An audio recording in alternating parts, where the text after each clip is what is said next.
महाराज जी, साधु महात्माओं के बारे में बताओ। जो साधु होते हैं कितने प्रकार के होते हैं? जो ऋषि मुनि तो शादी भी करते थे, उनकी संतानें भी होती थी। मुनियों की संतान नहीं होता था, ऋषियों की होती थी। अपना आप को सिद्ध कर लिया, वो कुछ भी कर सकता है। वो जल में चल सकता है, हवा में उड़ सकता है। तप करने का भी कोई ऐसा रास्ता कि इस तरह तप किया जा सकता है? जैसे ध्यान केंद्रित करने के लिए किस चीज में ध्यान लगाया जाए कि वहाँ पर एक साथ ध्यान अपना पूरा कॉन्सेंट्रेट? कई प्रक्रिया है। सांस को कंट्रोल करना सीखा, सांस पे ध्यान दिया। महाराज जी, साधु महात्माओं के बारे में बताओ। जो साधु होते हैं कितने प्रकार के होते हैं? जो बाबा साधु या जो जंगल में रहते हैं, जो तपस्या करते हैं, जैसे गांव में रहते हैं, कोई गृहस्थ के आश्रम में भी रहता है, तो कितने प्रकार के होते हैं? साधु तो वैसे साधु का 4 संप्रदाय हैं। सन्यास है, नाथ जी है, निर्वाण है, सीताराम है। ये 4 प्रकार के महात्मा हैं। जो गृहस्थ आश्रम वाला है वो भी साधु बन सकता है? हाँ, जो अपना त्याग किया, अपना साधु तकरीबन ऐसे होते हैं, लेकिन ब्रह्मचारी कम होते हैं। जैसे एक तो ये हो गया कि जो शुरू से ब्रह्मचारी हैं वो साधु हो गए। नहीं, साधु का परिभाषा ये नहीं होता है कि ब्रह्मचारी हुए तो साधु हो। साधु का मतलब होता है साधना। साधना कोई भी कर सकता है। आप कर सकते हो, हम कर सकते हैं, ये कर सकते हैं। क्या जैसे जो भगवा रंग है ये पहनना जरूरी होता है क्या साधु के लिए? देखो, भगवा का अर्थ बहुत गुण रहस्य है। क्योंकि जब कहते हैं कि ब्रह्मा जी ने सृष्टि रचाया था, नख सिर के भग बनाया था, उसमें से जो मतलब ये भगवान उत्पन्न हुआ था, वहाँ से वो क्या है, अलग पुरुष ने धारण करा था। मतलब अलग पुरुष मतलब गुरु महाराज गोरखनाथ जी का हो या और भी बहुत महान ऋषि मुनि है, उन्होंने ये अलग पुरुष ने धारण किया। कहता नख सिर, मतलब नख का मतलब है नखुन से सिर का भग बनाया।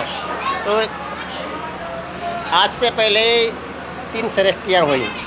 कहते हैं दृष्टि संकल्प सृष्टि, जो ब्रह्मा विष्णु महेश हैं संकल्प सृष्टि के हैं।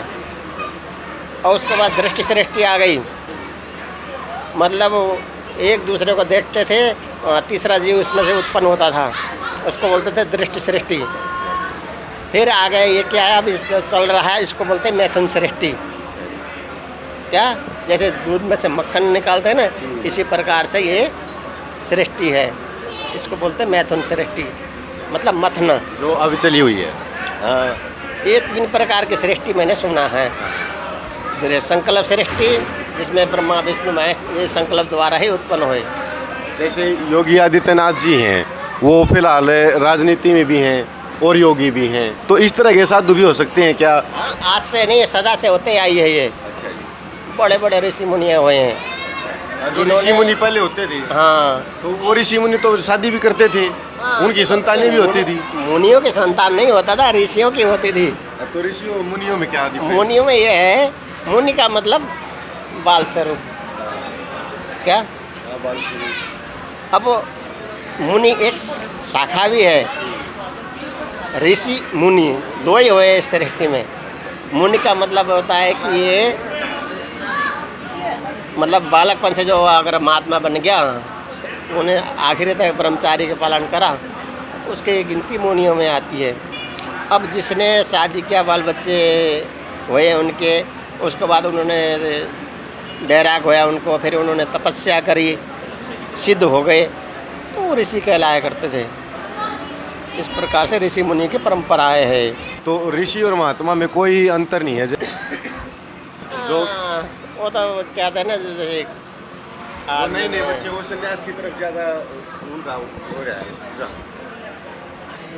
संन्यास को जिसने समझा ना, अपना आपका संन्यास, शून्य में चले जाओ। अब जिसने शून्य में जाना जाओगा, बाकी यहाँ दुनिया में रहना हो दुनिया में रह जाएगा। अब कोई दुखी होकर सन्यासी बनता है, कोई सब कुछ छोड़ के सन्यासी बनता है, कोई जब सब कुछ होता है इंसान का वैराग होता है, उसमें उस वैराग के अनुसार वो सन्यासी बन जाता है। और कोई बेचारा दुखी होकर परेशान होकर सन्यासी बन जाता है। तो ये संसार है, ये सागर है। जैसे जो दर्शक हैं, अगर इनको ये जानना हो कि भाई जो साधु महात्मा होते हैं उनकी यही एक कैटेगरी होती है, इसी श्रेणी में आते हैं साधु महात्मा। हाँ, तो और अपने अपने अलग अलग कैटेगरी है। हाँ, जैसे जो मंदिर में रहते हैं या जो जंगल में रहते हैं उनकी अलग कैटेगरी है, जो मंदिर में है उनकी अलग है, जो जैसे योगी महाराज जी हैं उनकी अलग है। नहीं, होते हैं सब भाई, योगी तो योगी हैं क्या। यही हाँ। जानना है। देखो सुनो, कहते हैं तपेश्वरी राजेश्वरी तो नरकेश्वरी, मतलब राज अगर सही ढंग से उसने नहीं करा वो नरक का काम ही नहीं भागे बनेगा क्या। अगर राजा जैसे ये राम जी का ससुर थे, उन्होंने राजा होते भी वो उसकी पालन करा, वैसे राजा होना चाहिए। कहते हैं तपेश्वरी सो राजेश्वरी, तपस्या करके इंसान राज हासिल करता है, और राज हासिल करके वो उसके अच्छा करेगा तो भाई और आगे डेवलपमेंट करेगा। जैसे ऊर्जा होता है, एक दफ़े बैटरी को चार्ज कर दिया क्या, उसमें चार्ज हो रहा है, वो चार्ज क्या एक तपस्या है, समझ गए ना। जो हम तपस्या करते हैं, कोई भी हो, हम हो और कोई हो, वो क्या अपने आप को एक चार्ज कर रहा है वो ऊर्जा के लिए। और ऊर्जा का ये उसको वही निर्भर करता है वो किस चीज़ में खर्चा करेगा। अच्छी चीज़ में खर्चा करेगा तो आगे डेवलपमेंट होगा। और जैसे रावण जैसे थे बेचारे, उन्होंने अच्छी इतना सारी ऊर्जा होते हुए उन्होंने विपरीत खर्चा कर दी क्या। अच्छा, कोई सिद्धि प्राप्त करनी पड़ती है क्या ये जैसे साधु बनने के लिए? देखो सुनो, तपस्या करो, सिद्धि तो 8 प्रकार की सिद्धियाँ हैं।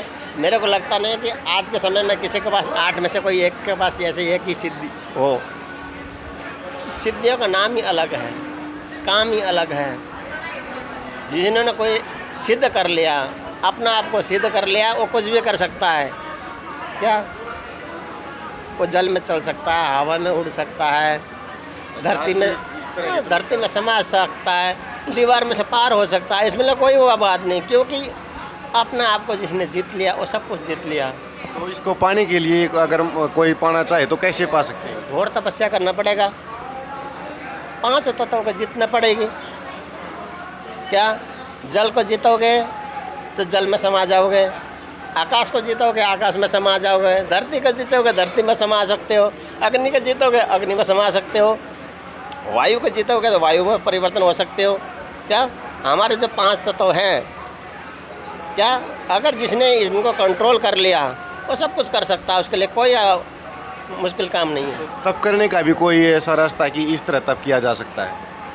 हाँ, तपस्या जैसे ध्यान लगाना है, अगर कोई मान लो ध्यान लगाने की कोशिश करे तो ध्यान अगर ना भी लगा पाए तो कैसे लगाया जाए उसको? देखिए, ध्यान की प्रक्रियाएं होती है, आहार विहार, एम नियम आहार विहार प्रत्याहार, 5 चीज़ें होती हैं। उनको पहले ही खुद को शुद्ध करना पड़ता है, अंतःकरण अब तुम्हारा शरीर शुद्ध हो जाए, मन खान पान ये सब चीज़ शुद्ध करना पड़ता है। शुद्ध खाओ, क्या है कि फल खाओ, दूध पियो, लेकिन कोई भी लिमिट का हो, उतना खाओ जितना शरीर को ज़रूरत हो।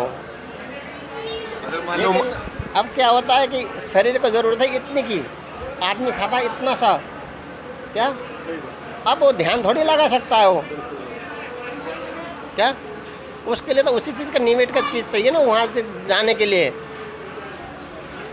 कोई भी चीज़ हो, तुम इतने सारे खाओगे तो वो बोझ तुम्हें ऊपर बढ़ना थोड़ी देगा, ऊपर बढ़ना नहीं देगा तुम्हारे को। नहीं, जैसे ध्यान केंद्रित करने के लिए किस चीज़ में ध्यान लगाया जाए कि वहाँ पर एक साथ ध्यान अपना पूरा कॉन्सेंट्रेट? कई प्रक्रिया है ध्यान। तुम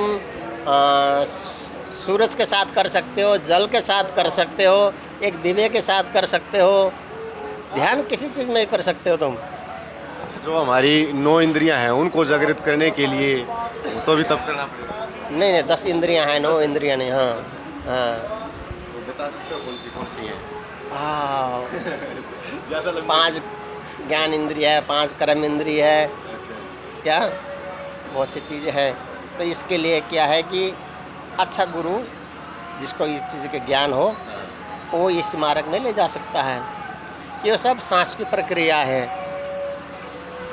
क्या। सांस के ऊपर ज़्यादा ध्यान रखना पड़ता है उस टाइम पे, अगर जब तो भगवान बुद्ध ने उन्होंने बहुत करा, उन्होंने व्रत करा, तपस्या करा, भूखे रहे, नंगे रहे, उनमें कोई चीज़ हासिल नहीं हुई। उन्होंने फिर सांस को कंट्रोल करना सीखा, सांस पे ध्यान दिया। उन्होंने सांस को कंट्रोल कर दिया तो परमात्मा उनके, जिसे हम परम तत्व कहते हैं, परम तत्व कहते हैं, परम पिता परमात्मा कहते हैं, वो परता स्वरूप में खड़े हो गया, क्योंकि उन्होंने सांस को कंट्रोल करी। आपके ज्ञान के लिए बहुत बहुत धन्यवाद महाराज जी। क्या? एक दर्शकों को कोई अच्छा संदेश देना चाहते हो जिससे वो अपना आगे का जीवन अच्छी तरह हम तो व्यतीत कर कहते हैं खाओ पियो आनंद लो प्रभु के गुण गाओ।